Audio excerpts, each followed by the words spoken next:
This is American Real, where we aim to inspire, empower, and enlighten you through the stories of our guests. Here's your host, Roger Brooks.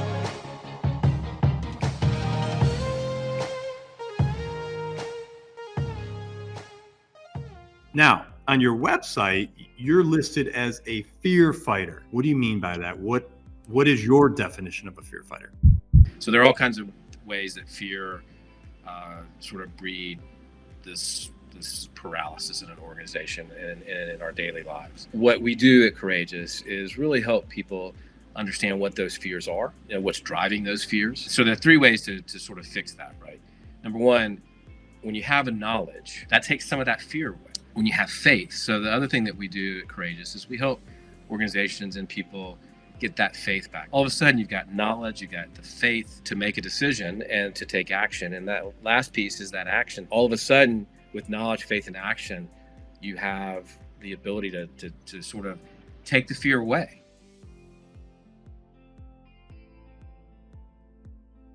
This is American Real. I am Roger Brooks. My guest today is Rhett Power. In 2007, you co-founded Wild Creations and quickly built the startup toy company into the 2010 fastest growing business in South Carolina. You and your team won over 40 national awards for your innovative toys. You were named one of the world's top 100 business bloggers. And in 2018, you were named the best small business coach in the US. You're a co-founder at Courageous Leadership, a leadership consultancy that helps people believe again. McGraw Hill published your second best-selling book, The Entrepreneur's Book of Actions. You're also a regular contributor to Inc. magazine, Forbes, and Thrive Global. Rhett, welcome to the show. Roger, it's a real pleasure to be here, man. It's awesome. And we were talking a little bit offline, and one thing I just have to share, it doesn't happen that often, but we're both the same age. We're both 51. And I love connecting with people that are the same age and from the same era. There's just something special about that. Now, I did find out I'm a little bit older than you. So there's a little bit of a respect factor there. I'm like a little bit of an older brother. You are, man. You know, you got a little bit more wisdom, just a little bit, just a little bit. Even if it's a couple of months. You got to respect it. You're a 60s baby, and I'm a 70s baby. That's true. That is true. That's right. You got to respect that. No, well, it's great to have you on, and there's so much to talk to you about. And I really enjoyed going through the research of all of this work that you've done over your career. And it's amazing to finally be able to connect with you and talk about that. But I really wanted to start somewhere softer, and that is, you put a post out recently on LinkedIn, and you said this. You said, "Be an encourager. The world has plenty of critics." Yeah. And I really like that post. I love that quote. But I want to ask you, what prompted you to put that out, and talk about some of the engagement and reactions you received? Well, I mean, I think we're all frustrated, right? And it doesn't matter. This is not a political discussion, but I think that we're all frustrated with the dialogue today and how it's done, and how, I grew up, in a family where dialogue and conversation and voicing your opinion mattered, and how you did that was important, right? How you talk to each other is important, because in the way that you talk to each other, you can come to consensus, right? You can, if you respect other people's opinions, you respect other people and their views, then you can ultimately build consensus and find common ground. And, the other thing is that we often, I remember the first time I'll get into this maybe in a little bit, but I've sort of defined my life by quitting. And I remember quitting one of my first jobs to say, well, I'm going to start a business. And I remember the look on people's face of, why would you do that? You're getting paid really well, you're having fun, you're doing something good, but you're quitting to start a business. And the look of the sort of the critic of the why I shouldn't was there. And we have people that sort of criticize everything that we do and the way we do it. And I think, to me, I would just rather live in a world where people support what you're trying to do and what you're trying to accomplish. And I think that's more productive. So that was the sort of, I was thinking about it. I had a conversation that I wasn't particularly happy with the day before, and it just occurred to me that I needed to, this was actually, that post was really for my own mental model, right? It was for my own inner dialogue, my own inner conversation of when I'm talking to somebody, be supportive, don't be a critic. It's easy to be critical. It's easy to, but I don't live in that person's mind or in their shoes. And so, I yes, we often have to, when I'm talking to my teenager, I have to say, why did you do that? Or what was your, but we can question, and we can ask and be inquisitive and curious without being critical. No, it's such a great point. And look, for people, because I know you're a coach as well, for people that might be struggling with this, say in their career, and they go to their boss, and every time they bring something up to their boss, it's either critical or you shouldn't do it that way, you should do it this way. What do you say to people? How can we help some of those people today? I think you just got to keep trying, right? Because if you're trying to change your boss or change, somebody in your family, we've all got people that are difficult in our families. We've all got difficult people in our lives. There's not one of us that doesn't deal with that in some way. I think you just have to keep smiling, keep trying, keep encouraging, and be that person, and don't let it get you down. Peter Bregman just wrote a really good book about how to change people, and it's on my reading list. So let's get back together in a couple of weeks and see if there's some hints and tools in that help you change somebody. I've always been of the thought that it's really hard to change people, but maybe Peter's broken the code on that, and I'm looking forward to reading that book. So that's a great question. But I think for me, I know that I just try to keep being me and keep being positive, keep being encouraging, and not let that negativity or that sort of constant, well, you should do it that way, change who I am and how I look at it. And because that's a person you can still have to deal with. And so keep trying to be you. And I think, hopefully one day you get a breakthrough. I'm so glad you said that, because at the end of the day, everyone has opinions, right? So you could bring an idea to a room, say there's 10 people in the room, all 10 people may have a different opinion. So the fact that you said, be more me, that to me, that's where it's at. That's where the magic happens, is to have the confidence in yourself to go with your gut instinct. And it sounds like that's exactly what you do.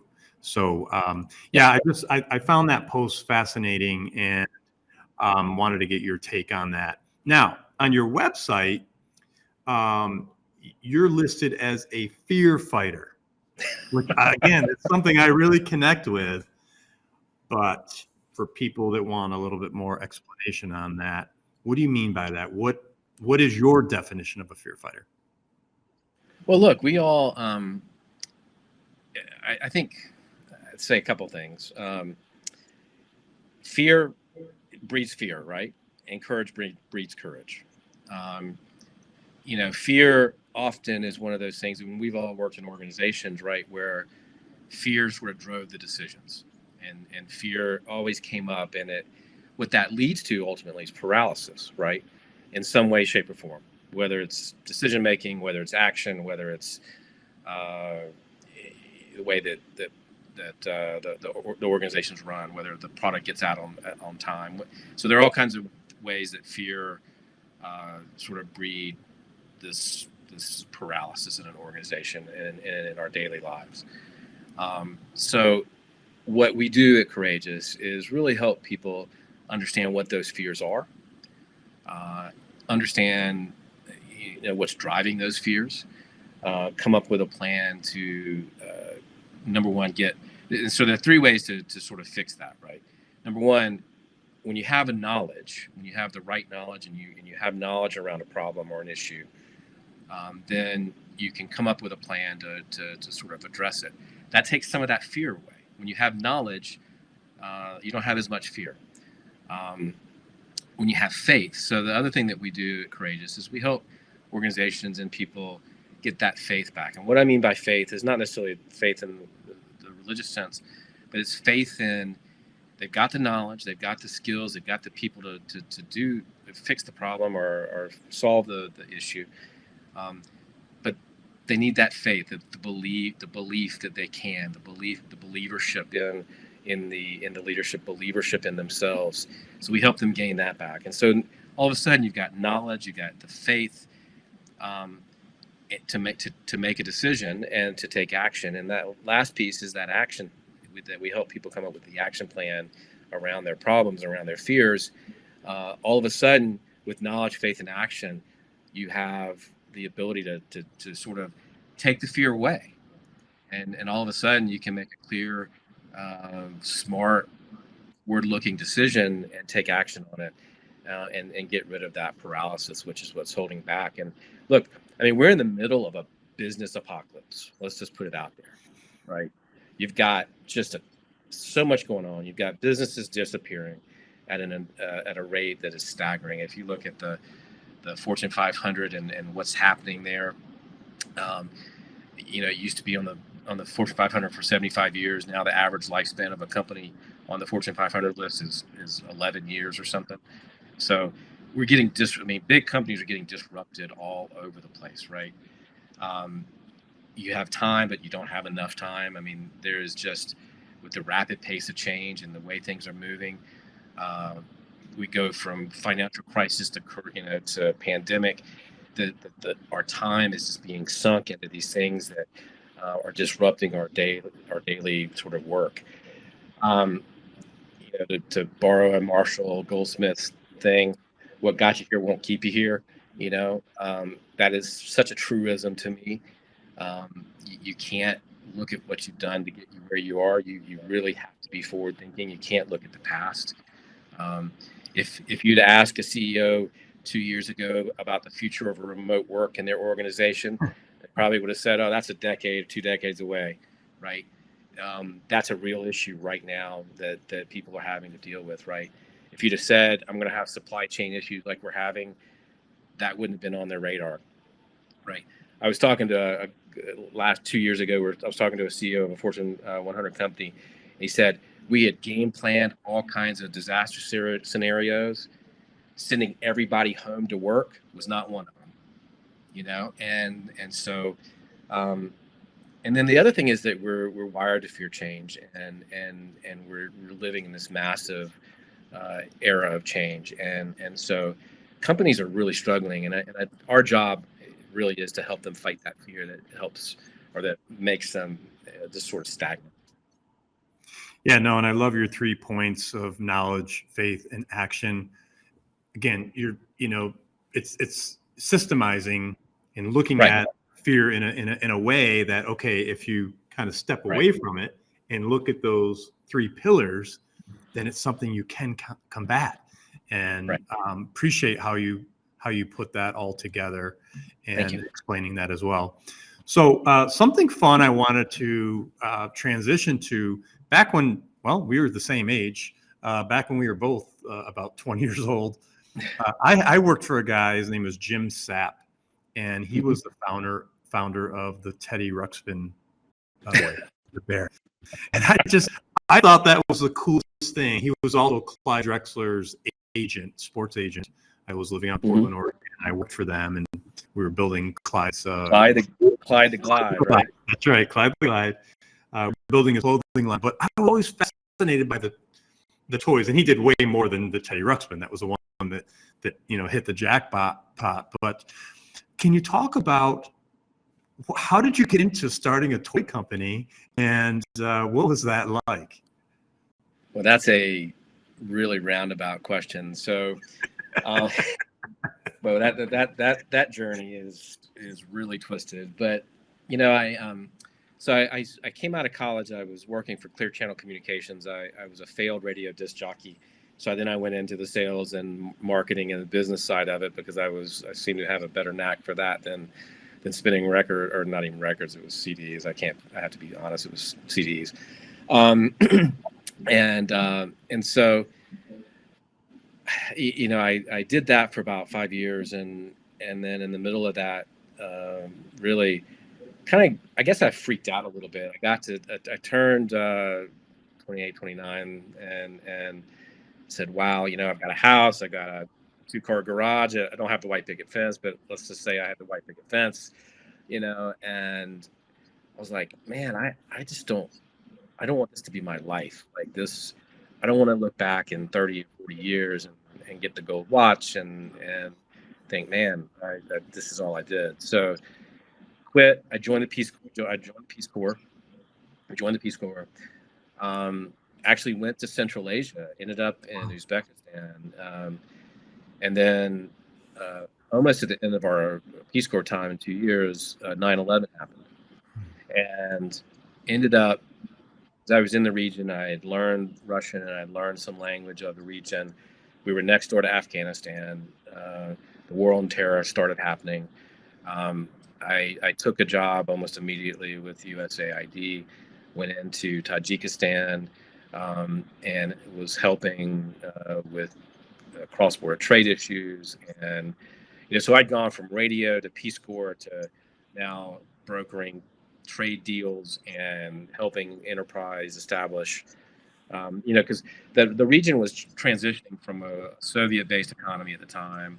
It was only about 10 or 12 years removed from the wall, the Soviet Union collapse. So they were still struggling with, changing to a market-based economy. And our prevailing thought at the time was, if we solve this problem of 20-year-olds and 25-year-olds having no employment and no jobs, then we might make a dent in terrorism. We might make a dent in, in people being radicalized. So we were, charged with helping those businesses thrive and grow, and setting up the regulatory environment in those countries of Central Asia to sort of help that. And did that for about 7 years, and it was 6 years, and that was really fulfilling. I enjoyed it. I got paid to live and travel, and actually do good work. But around 2006, I'd been having conversations with a colleague, and he and I were the business people in the group, and we started talking about something else, and we started talking about looking for something else and doing something else and creating our own business and our own legacy. So I got that itch again to move, and so we quit those really great jobs that were helping and serving, to come back to the States and start looking at what was next for us in terms of a business. And we looked at everything. I'm going to tell you right now, we looked at everything. We even looked at a dead body removal company that was fascinating, had a great EBITDA, had a $3.5 million EBITDA, had contracts with state and local governments to remove dead bodies, which is a little weird, a little morbid. He had a patent on body bag technology. It was a great business. Could not get excited about it. We found this little one product toy company in Myrtle Beach. Older guy, didn't go to trade show. He just went to like pet shows every weekend, consumer product shows every weekend, and sold his little one product aquarium thing. And we fell in love with it. We bought the company, we bought the thing, and we ended up, it took us a few years to get the right model, but we knew it was a toy business product. We knew it should be in toy stores. We'd gone to some of these shows with him, and we saw how deep every week, 6 or 7 kids deep at his booth. And so we bought that company. We scaled it. We learned how to scale it. We learned how to do it. We learned how to manufacture the product. And we had a lot of help from our friends along the way. But just that sort of launched us. In 2009 at Toy Fair, we got our breakthrough. We got Brookstone, and we got Toys R Us. And we went from a struggling $100,000 company to a $9 million company, in a matter of a couple months, and it blew up. And so, and we did all that in sort of the middle of the financial crisis, which was interesting. Yes. I always say that the financial crisis sort of helped us be a better company, because we didn't have, even with even when we had $1 million in the bank and our EBITDA was out of this world, we couldn't get a line of credit. We couldn't get any help really. And so it depended on us having great relationships with vendors. It, required us to be really efficient and really smart. And so thankfully through that financial crisis, we, made us a stronger, better, sort of more financially better sort of managed company.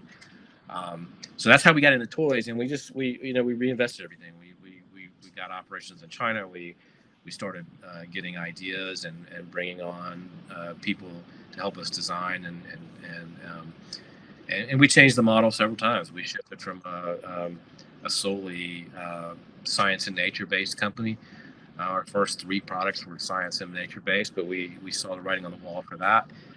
Shifted and pivoted, and ultimately came a sort of a private label toy maker. But that was a journey, and it was a blast. There was so many ups and downs in that, but it was really a learning. I'm always amazed at how much you mature, particularly your first time as an entrepreneur, and the things that bothered us early on that would almost make you break down and cry, and wither in the corner and just get into a little ball and say, "Oh my God, what have I done?"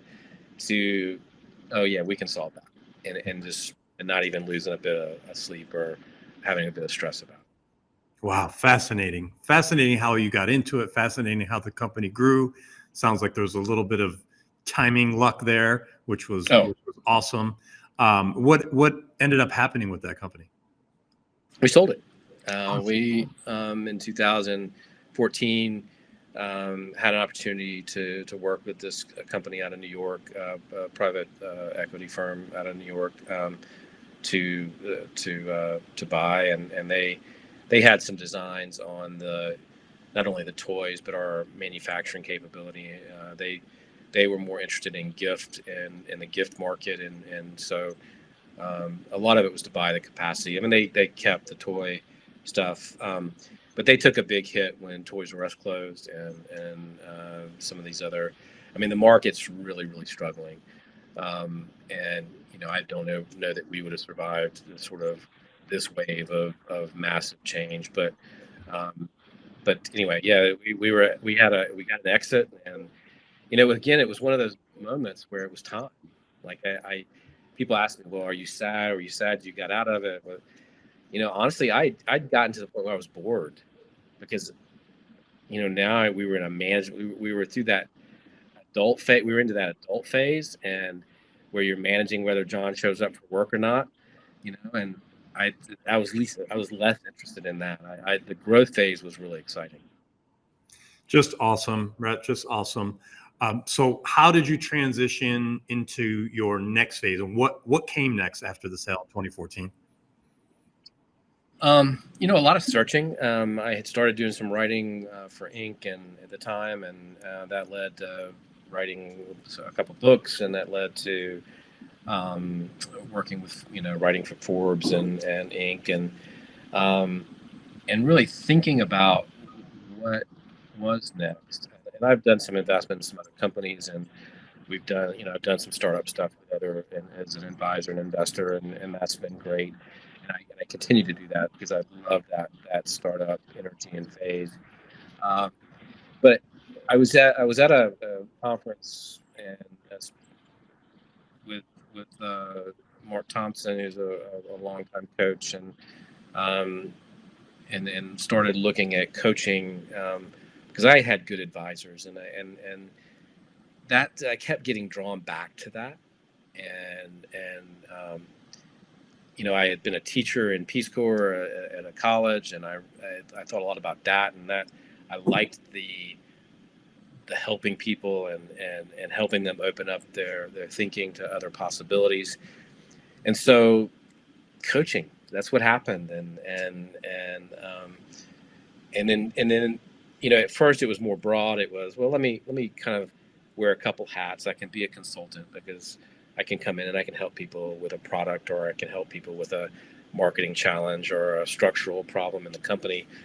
And it was less about the coaching. I wasn't sure what that was going to look like, but as I grew and matured and learned what I really, where my value was, it's gotten a lot more narrow into that coaching side, which is the leader. And that's what we do at Courageous is that really helping people break through the barriers that are holding them back. And that's where the focus is now. And it's really with high performing companies and companies that are already doing really good work, but can find that other gear. We all have another gear, right? We all have a next level where we can operate, and we don't operate in that gear very often. But we need to be operating in that gear, particularly with the environment that we're all working in now. We have to be operating in that other gear a lot more. Yes, no, I totally agree with that. And again, we're broadcasting on LinkedIn, where there's a lot of business people that are in need of coaching help. Who is your ideal client? Who are the types of people that you're able to help? I love people who are athletes who are coming out of a professional athletic situation or something, or been athletes in college. People who understand the value of coaching and understand that how much coaching can really help you find that other gear, find that other level. People who've been successful, maybe as a CEO or a C-suite person is coming out, a founder who is trying to create something and is maybe struggling with a few minor things, but they have a goal, they have a vision, they know what they want. I can just give them that little bit more to help them get there. So that's my ideal client. I don't put a title on it as much as I put on, somebody that's high achieving, that is got a lot of it in place and is doing really well already, but wants to get to that next level. That's the ideal client. Obviously, it's taken a while to get there professionally.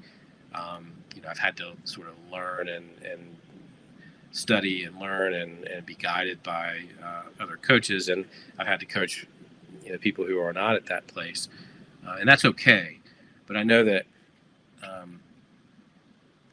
being a former athlete, being and actually founding companies and working at a high level and needing to work at a high level, that's where that's the exciting work. So you've mentioned athletics now a couple of times. What was your sport? I was a wrestler. So no kidding. Yes. Wow. Now that's not the professional type. Right. Not the WWE. WWE. Yeah. No, wrestling is a fascinating sport, and I've had friends that have wrestled and have always been interested in that. It actually works with some people that have wrestled. What is it about wrestling in particular that, because I know many wrestlers are high achievers, there seems to be some connection to that. What did you find in your wrestling, training and the coaches that you had? What is it about that? Is there something there that's a little bit different than other sports? I'm just interested and intrigued. I don't know, but I've done a lot of thinking about that from a sort of inner work and personal work on myself to understand myself a little bit more. What I realized about wrestling, and I still do, is for what it did for me was, and I've sort of continued this throughout my whole life. It's an individual sport, but you've got that team that you have to support and you can't let down, right? Your individual performance is important to the collective. It's important to you for your own ranking and your own record and all that, but it also has bearing on the rest of the teams. I kind of equate it to the way I talk a lot about accountability, and I'm launching an accountability program in a couple of weeks. And I have to trick for example, I have to hire a personal trainer right now, right? The reason I do it is I have to have skin in the game. I have to have by paying for that, I will show up, and I'll show up as my best self, ready to work. Um, and because I don't want to disappoint myself, I don't want to disappoint the trainer, right? And it obligates me to mentally to do it all, um, because I'm not self-disciplined enough to go out there and work on my own and do my own thing and to do all the workouts and all that stuff that I need to do. So I have to trick myself to do all that. Wrestling was sort of the same way, right? Um, there was a team aspect of it. You got to show up to team practice. You got to wrestle every week to get your spot. Wrestling really helped me understand myself, and how I have to operate in my own daily life. And that was the beauty of every business I've been in too. Like, I don't think I could do business by myself. Every business I've been in has had a partner, and to me, it's a great way to have that pressure to perform, that pressure not to let anybody down, that pressure to show up as my best self, and to work just as hard, right? And to work just as hard as that person's working. And so, I don't know, wrestling taught me a lot about myself. And maybe that's why I gravitated toward that sport, because I didn't know that at 12 when I started, but it really helped me in that way. It's so interesting. And when I was doing my research, it's funny because I noticed that you co-founded a couple of different companies. So I'm like, this is a guy who likes to work with others. I've co-founded as well. So I connected with that. And it's just interesting to hear you talk about that. You had another recent post and you talked about your writing a little bit here.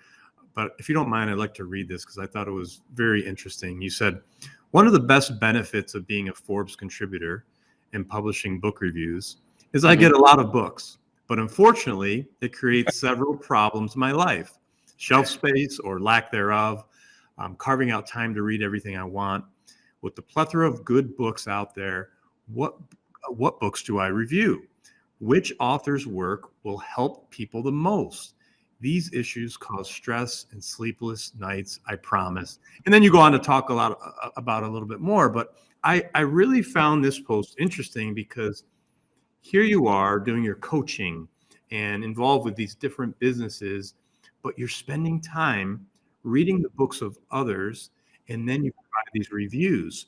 So I guess from a personal interest, I'm a writer myself. I help people write their first book. So I'm very fascinated by people on the other side like you that are reviewing books. Mm-hmm. But talk about that a little bit. Where does that passion come from of wanting to read, review, and then post about it?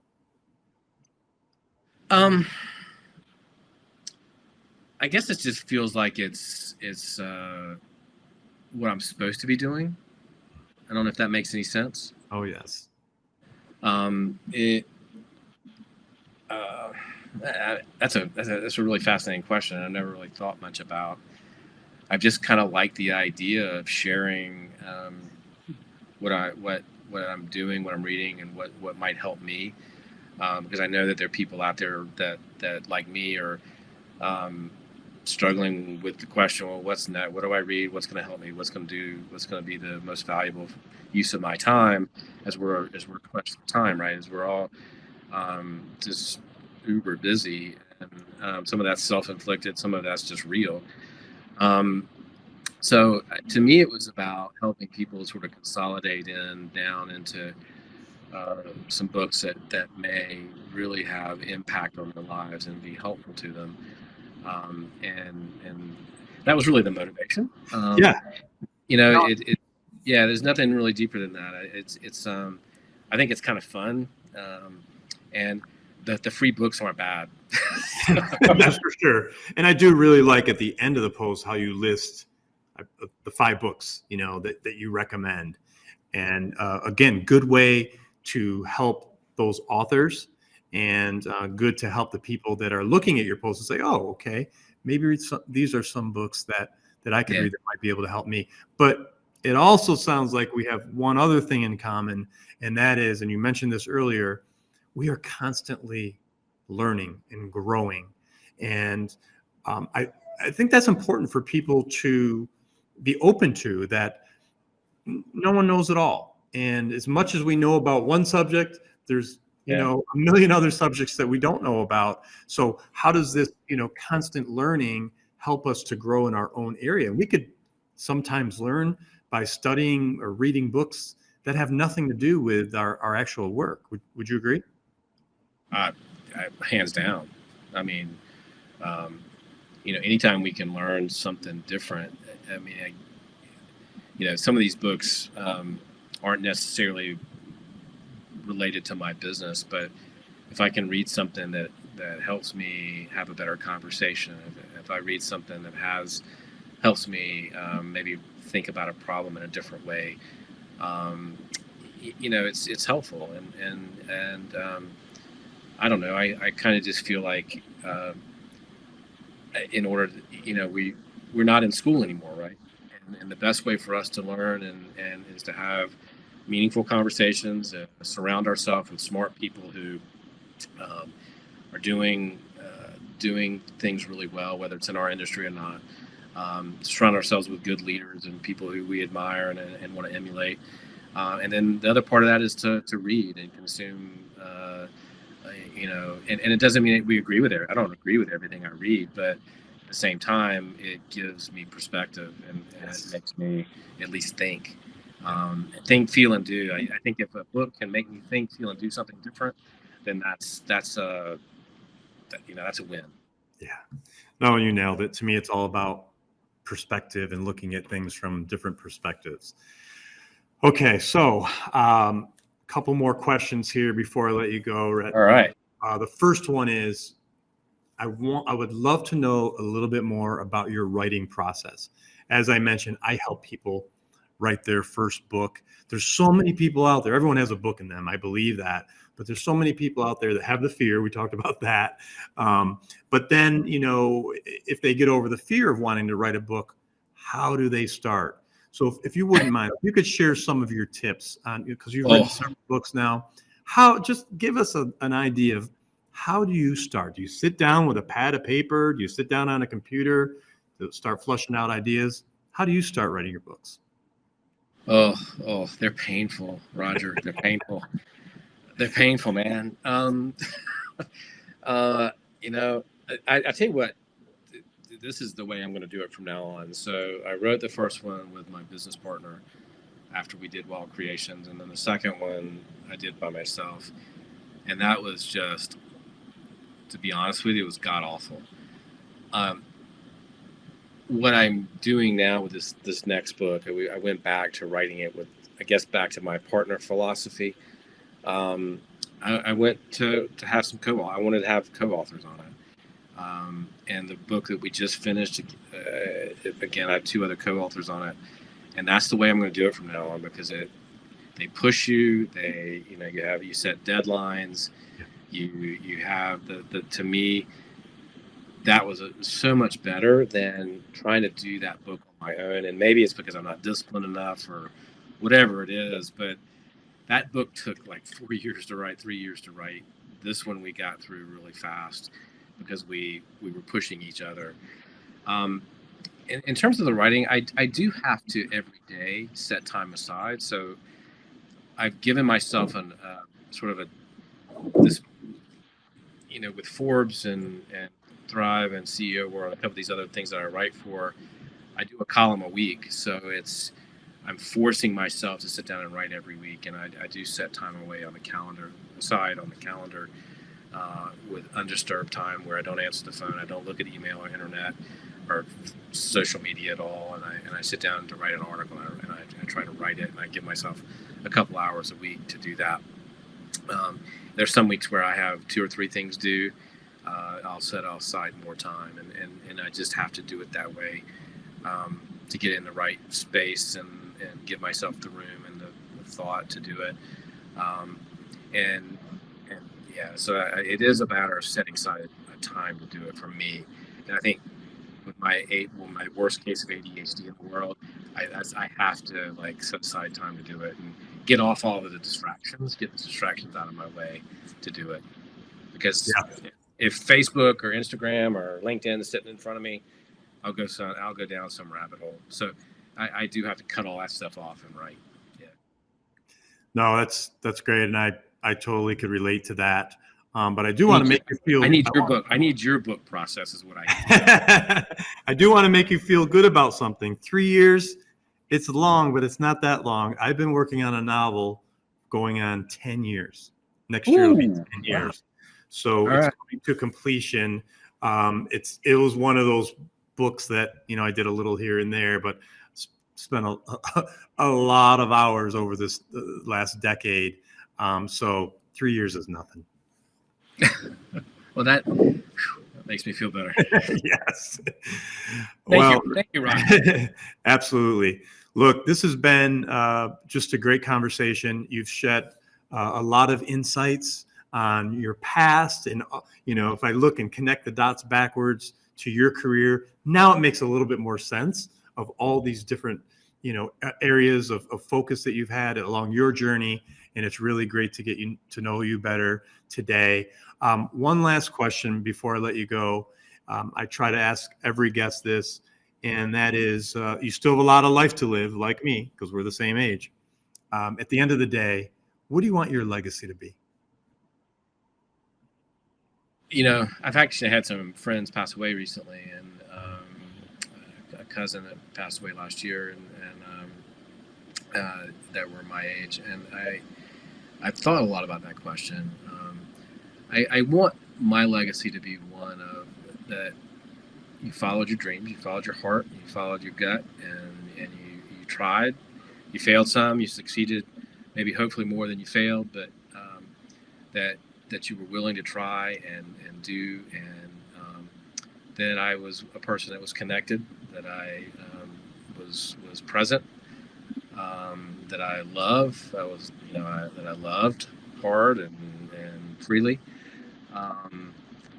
To me, it's not about the business success or any of that other stuff. I just want people to say that was a life well lived. I think if people can say that about me, then great. I'd love to leave, a business behind, or something like that. I thought about that when I was in the toy business. It would be great to leave this as a legacy company, but that's less important now. More about the feeling that people have about you.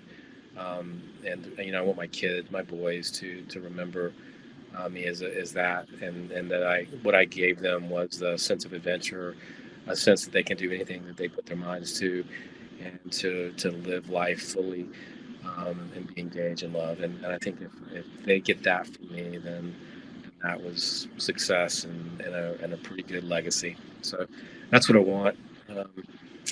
That's probably a tall order, but that's what I'm striving for. Awesome. Just awesome. Rhett Power, you are a class act and a powerhouse, if I may add. Welcome to the American Real family. Thank you so much for sharing your story with us today, a little bit of your story. And I can't wait to have you back. We'll do it again real soon. I know you have some real exciting projects coming up. So we'll do this again, and we'll share a little bit more. Thank you, Roger. It's been a real pleasure, man. This has been a lot of fun, and great questions, by the way. Just great. Love it. Thank you so much. Thanks for tuning in to American Real. Be sure to visit our website, americanreal.tv, or search for us on iTunes or YouTube for past episodes. While you're there, please rate us or leave us a review, as that helps others find our show. I am truly grateful and appreciate all of your support. If you'd like to be part of our inner circle or want one-on-one coaching, check out the American Real Learning Academy, where we have self-help groups and courses so you can build the best you. We also have a new Facebook group where you can connect with high achievers from around the world. If you want to go even further, maybe you're determined to write your own book or launch your own podcast, contact me today to see if we could help. You can reach me through Instagram or Facebook, or email me directly at roger@americanreal.tv. Thanks for tuning in, and we'll see you next week.